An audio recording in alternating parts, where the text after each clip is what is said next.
We're here in Copenhagen. Welcome to Copenhagen. The climate conference is in full swing at the moment, and we're standing here on what is regarded as the busiest bicycle street in the Western world.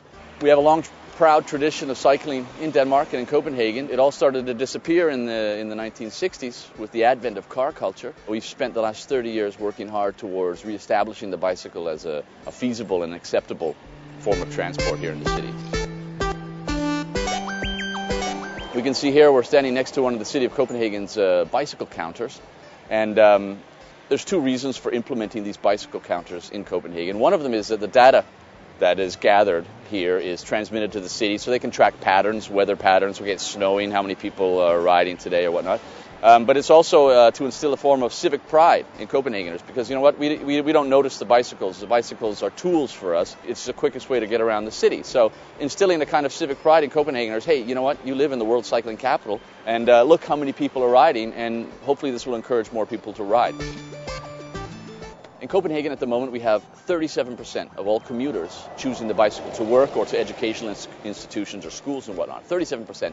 Actually, if you look at the number of all trips by bike to the supermarket, to the cinema, we're up to 55% in the city of Copenhagen. But we're actually working towards increasing these numbers. We want the number of commuters on bike up to 50% by 2015.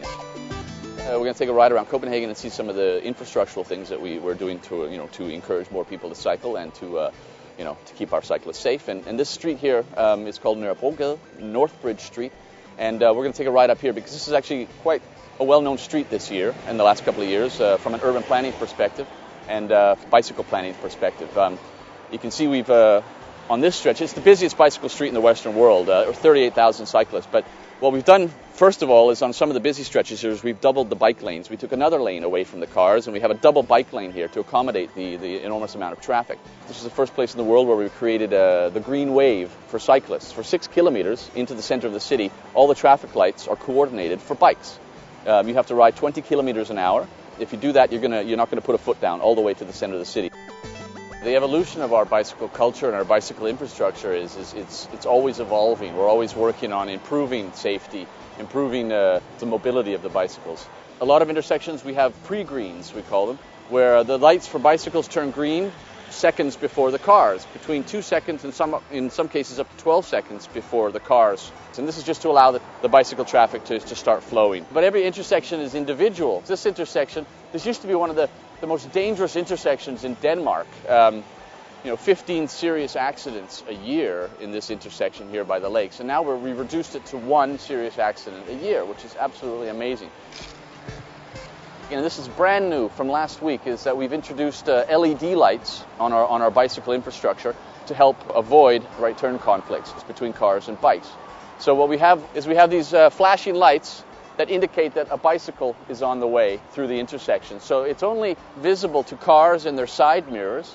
They're not visible for the cyclists who are riding, because we'd rather have them looking at the traffic. So now you can see they've turned off, the cyclists have stopped, and the cars are allowed to turn. One of the things that makes Copenhagen very unique is the number of cargo bikes that we have here. When so few people own cars, we still need to transport various things around. In Copenhagen there's about 30,000 cargo bikes on the streets every day. These are really our SUVs. You cannot live without them. The bike I've been riding on today, I pick up my 2 kids every day from school and daycare and go to the supermarket and whatnot.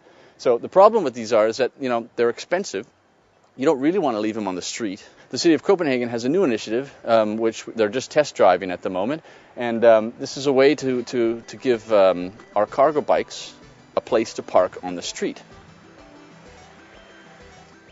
It's a car, but there's cargo bikes in it, and it's locked and it's secured, and we took away 1 parking spot for cars by implementing this here. So there's room for 4 people to park where there used to be only room for 1.